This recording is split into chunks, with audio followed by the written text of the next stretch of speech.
Coming from Reuters, Chinese military researchers tap US AI models to train defense systems.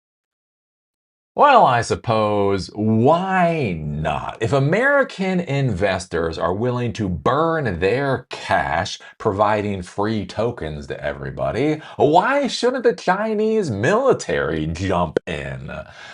Oh, so basically, I think what's interesting with this story isn't necessarily the distillation, quote unquote, attacks. So that's one of the arguments that's come up is that the Chinese military is trying to do distillation against the U.S. AI models. One of the more interesting things I think with this is that it does appear that the Chinese military is trying to look at the process the American AI systems use in order to come up with their responses. So one of the things I've talked about before is that when we talk about an AI system, if you're really talking about an AI system, it's not just the LLM.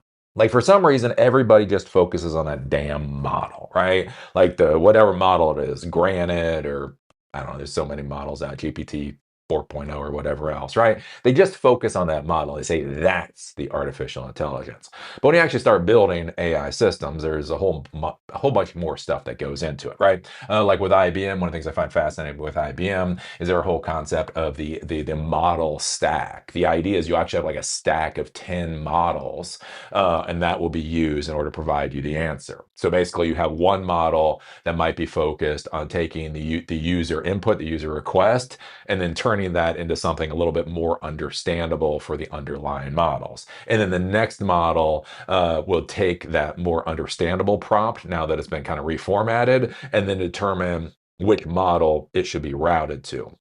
And then it'll route to that particular model. That particular model will give out a response. Then you might have another model, kind of a fact-checking model that says, okay, this is what the request was, this is what the response is. Are those two things good? And then it says yes or no. And then it might route then the response down to another model to format it into something that the user will appreciate more. Again, maybe their particular language or whatever else, and then spit it out. All right. So the idea is with that is like you have numerous different models. You have RAG. RAG is a retrieval augmented generation. That's where you use vector databases. There's caching systems. There's all kinds of stuff that goes into actually creating an AI system far beyond the model itself. The model is a component of the overall system. And so one of the interesting things here with the Chinese government or Chinese military is it looks like one of the things that they're trying to do is they're trying to figure out the processes the U.S. companies are using to come up with the responses. So not just the model itself, but how what steps are taken in order to process the request and provide the response and all of those types of things. And I do think this is kind of an interesting thing to be thinking about in the artificial intelligence world and asking where the real value is. So one of my arguments that I've been arguing for a long time now is that frontier models are oh so 2024, right? What you hear from OpenAI, especially with Sam Altman, is they're always coming out with a new frontier model, the new biggest, best, most wonderful frontier model. One of the things that I argue is I think frontier models in 2024, got to be about the place where smartphones were in about 2015, right? So I had an iPhone 10. That's probably 10 years old. Anyways, like if you look at the iPhone 10, the iPhone 10 was great, right? It had face recognition. It had all the nice bells and whistles. The iPhone 10 was fine, right? Basically, every time I've upgraded since the iPhone 10, I just did it because I can. Again, doing YouTube videos is like a 99% profit margin, so fuck it, why not? Again, literally, I just bought my last iPhone simply because the old battery was lower. So I was like, I'll get a new iPhone. Right. Fact of the matter is, the iPhone 10 was fine. Everything else is just kind of like iterative improvements. That's kind of where I feel like with frontier models, if you look at most of these frontier models and most of the use cases. Now, look, I'm not saying there's not like 1% of the use cases that need the latest and greatest frontier models. But almost all use cases can probably use a frontier model from a number of years ago, and they'd be perfectly fine. And so one of the things to be thinking about, again, when we think about this overall system, is where is the real value? Is the value really is in the frontier model, or is in the value in things like the processes that are required to process the inputs, provide the outputs, and all of that kind of thing? And so that looks like what the Chinese military seems to be trying to figure out. Which makes a lot of sense. Chinese military researchers have used outputs from leading US AI models developed by OpenAI and Anthropic to train domestic AI systems to advance China's defense capabilities, according to Reuters, a review of more than 80 Chinese academic papers and patents. The previously unreported findings offer a rare glimpse into how military and security-linked institutions in China are leveraging cutting-edge US AI models as a shortcut to developing specialized systems on their own, despite Washington's efforts to restrict Beijing's access to advanced chips and other strategic technologies. Which again, completely and utterly makes sense. Again, you also have to realize with this, right? China is a country of 1.4 billion people. They got a crap ton of people, and they have a crap ton of engineers, and they have a really big military. So thinking that they're allocating some of their resources to try to extract value out of American systems isn't exactly as shocking as it may sound. Oh my golly, can you believe what the Chinese are doing? You mean they're allocating some resources in order to see if there's some value of pulling out information from our systems? Yeah, no, that actually makes a hell of a lot of sense. I would expect any country to do that type of thing. The other interesting thing to be thinking about with this too, and again, the whole question of can we restrict artificial intelligence in the modern world is basically this whole idea. Again, when you have internet connected systems, right? The internet is a global communications network. When you have internet connected systems, can you reasonably pretend that you're limiting access to those systems from people with essentially things like nation state capabilities, right? Maybe you can keep the mom and pop shop in Iran from using PayPal.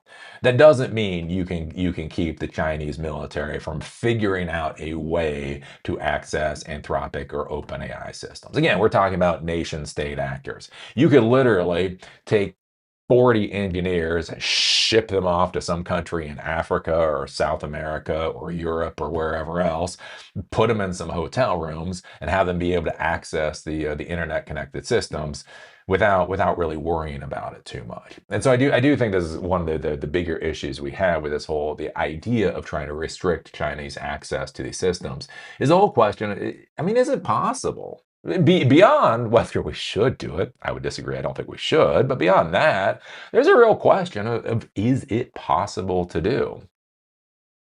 The documents show widespread use of a technique known as model distillation.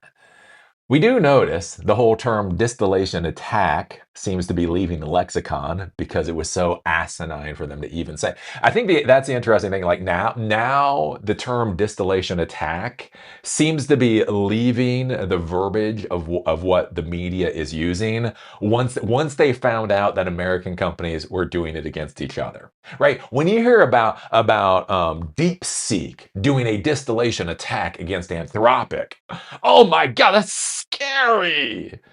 And then you find out, but Grok does distillation attacks against Anthropic every day of the week. All of a sudden, it's like, oh, hmm. When China Man does it, it's an attack. When Elon Musk does it, it's just routine business practices. So I do think it's interesting that the attack part is going away. Use of a technique known as model distillation, in which outputs from a powerful AI system are used to train smaller, specialized models that can be deployed locally without the enormous computing requirements needed to build frontier AI systems from scratch. Reuters' review, which included research compiled by the Washington-based Jamestown Federation and shared exclusively with the news agency, showed distillation is widely used by researchers linked to the People's Liberation Army and other military institutions. The papers suggest Chinese defense institutions see leading US AI models as both a source of technical insight and a way to close the gap with American rivals. Yeah, yep. I don't really understand the shocking surprise here. Imagine during the Cold War. Imagine during the Cold War if we had like an online how to build nuclear weapons program, right? So let's say the Cold War continued for like another 15, 20 years. And in the United States, we decided that building nuclear weapons was the most important thing for our civilization. And so we wanted everybody in our civilization to have the access to the resources required to create nuclear weapons, right? Just think about this for a second. So let's say online, we created YouTube videos on how to create nuclear weapons, and we created DIY kits on how to create nuclear weapons. We created all of these resources on how to create nuclear weapons. And then we said, but we don't want the folks in the USSR to get this. We don't want the Ruskies to have access to this information. And we said that very sternly. I mean, don't you think the Ruskies would be, using VPNs to access our videos on how to make nuclear weapons and everything else? Again, it's like this weird, like people are like shocked and surprised that the Chinese military would be accessing publicly available resources in order to try to push their ball forward. I don't think that's a shock. I don't think that's a shock. The dispute centers on unauthorized extraction, not distillation itself, a widely used industry practice, right? It's no longer an attack because it's a widely used practice. Sunny Chuen, a Jamestown fellow who analyzed over 60 of the papers, said Chinese military scientists are systematically capturing the reasoning steps of Western models to adapt them for surveillance, cyber warfare, and tactical decision making. So again, this is what's curious here. The reasoning steps. It's not necessarily the model or the neural network. It's what steps are being used in these systems. Quote, teaching a model the right answer is one thing, but teaching it the reasoning behind the answer is much harder. These papers show Chinese military-linked researchers are trying to transfer that expensive proprietary reasoning from Western models into smaller systems they can control and deploy locally. Reuters verified the academic literature and identified an additional 24 military-linked case studies. One paper published last year by researchers in PLA Unit 96941, a military intelligence and cyber warfare unit in Beijing, described using OpenAI's GPT 3.5 to process sensitive military source code. Oh no! They had access to GPT 3.5. Whatever shall we do as a society? So, anyways, this is the current argument on China man being bad. And I'm sure the Trump administration will come out and there will be screaming and there will be yelling and there will be very mean truths. And then who knows what will happen past that. Again, does not seem like a shocker. I think the curious thing here is what is the real value of an AI system in 2026? Is the value in an AI system in 2026 the frontier model, or is it all the things that go around the frontier model? I would argue it's all the things that go around the frontier model at this point in time. And then beyond that, what I would simply say with all this AI crap is I just don't think it's I don't think it's viable. I literally do not think it is viable to simply try to block a country from accessing these publicly available services. I mean, it's important to understand when we talk about these quote unquote Chinese attacks, right? They're not compromising the Pentagon. They're not hacking into the Pentagon and then interacting with the Pentagon's internal AI systems. Right? They're not compromising the NSA. They're not compromising NASA. They're not doing any of that kind of crap, right? Literally, OpenAI and Anthropic have public accessible systems and APIs.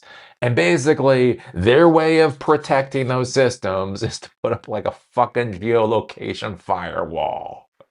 It's like, oh my God, can you believe the Chinese people got around a geolocation firewall? Whatever shall we do?